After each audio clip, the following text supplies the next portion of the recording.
نحمده ونصلي على رسوله الكريم أما بعد فقد قال الله تبارك وتعالى في القرآن المجيد والفرقان الحميد أعوذ بالله من الشيطان الرجيم بسم الله الرحمن الرحيم ولا تقولوا لمن يقتل في سبيل الله أموات بل أحياء ولكن لا تشعرون صدق الله العظيم.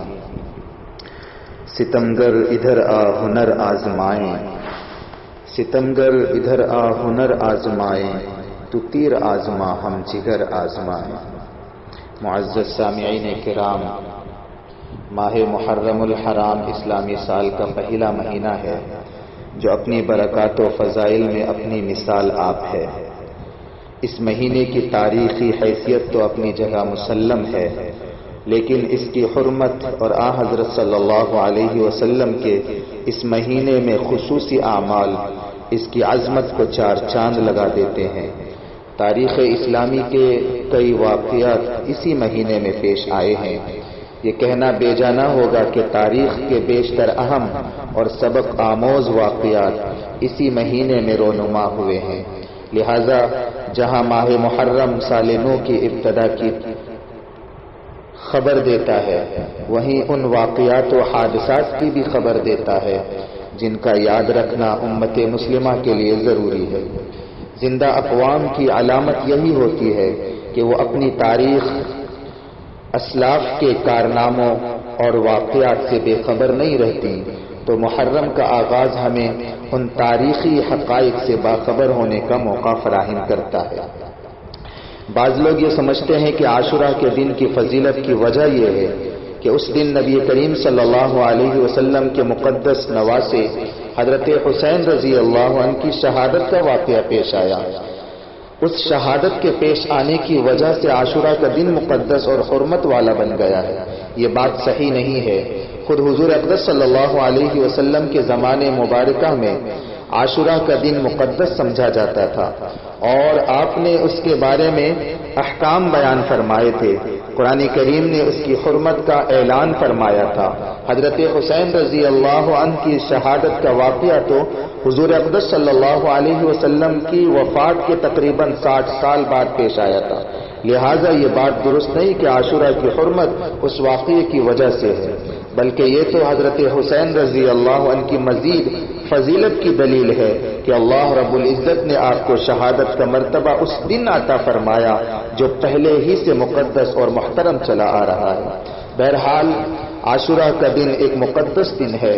ماہ محرم اپنی فضیلت و عظمت، حرمت و برکت اور مقام و مرتبہ کے لحاظ سے انفرادی خصوصیت کا حامل ہے.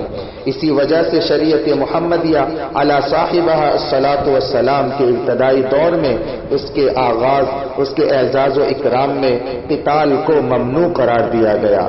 ارشاد ربانی ہے، قل قتال فیہ کبیر، کہہ دیجئے اس میں قتال کرنا بہت بڑا گناہ ہے. اسے حرمت والے مہینے میں سے بھی شمار کیا گیا ہے. ارشاد باری تعالی ہے، ان عدۃ الشہور عند اللہ 12 شہرا فی کتاب اللہ یوم خلق السماوات والارض منها 4 حرم.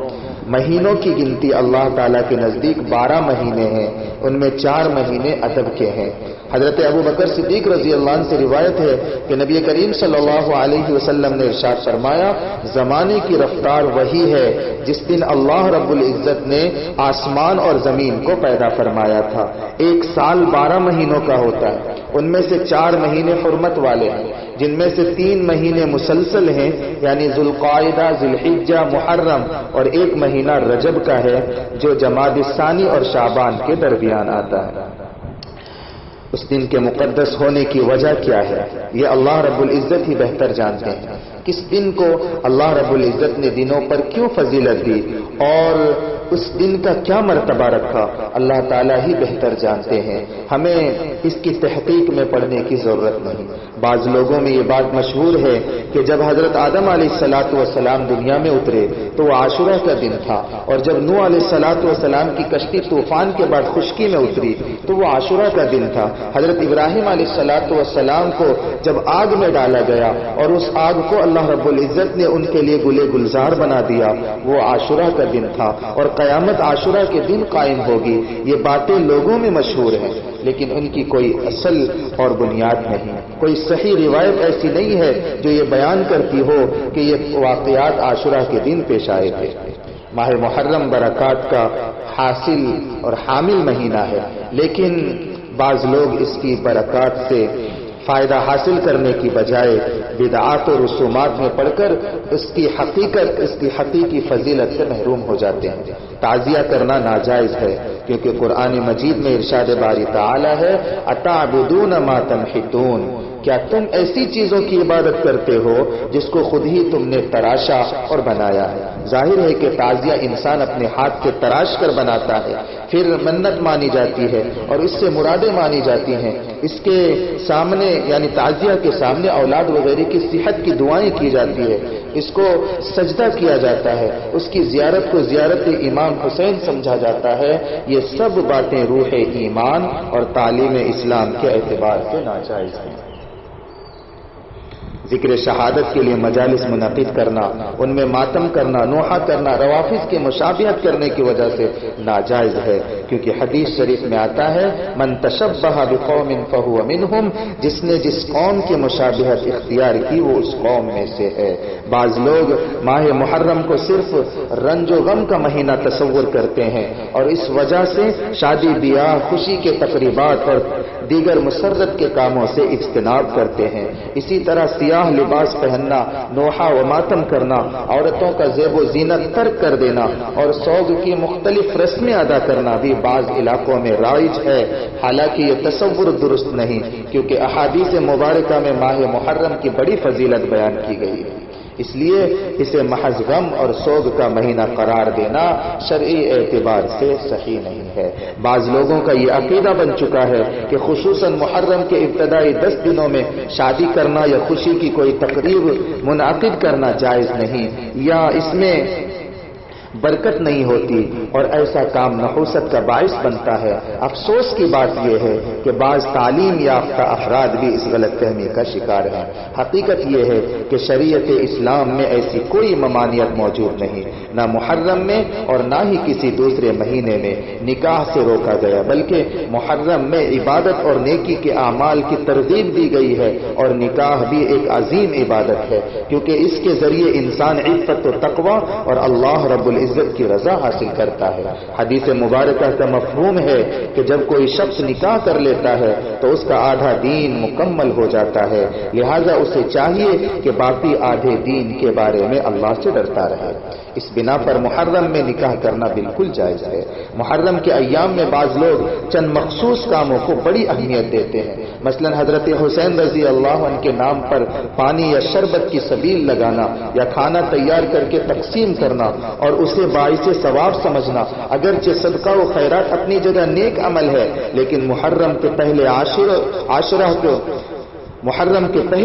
کو خاص طور پر ان کاموں کے لیے مخصوص کر لینا اور اسے دین کا لازمی حصہ سمجھنا درست نہیں۔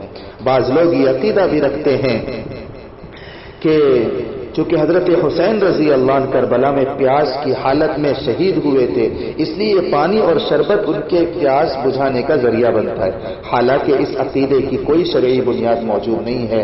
لہذا عبادات اور نیکی کے کام وہی اختیار کرنے چاہیے جو قرآن و سنت سے ثابت ہوں۔ خلاصہ کلام یہ ہے کہ ماہ محرم اسلام کی عظمت والے مہینوں میں سے ایک مہینہ ہے۔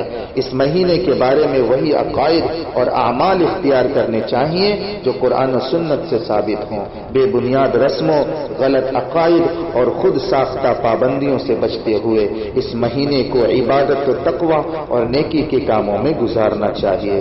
اللہ رب العزت ہمیں صحیح دین سمجھنے اور اس پر عمل کرنے کی توفیق عطا فرمائے، بیجا رسم و رواج سے مکمل حفاظت فرمائے، آمین ثم آمین یا رب العالمین، وآخر دعوانا الحمد للہ رب العالمین۔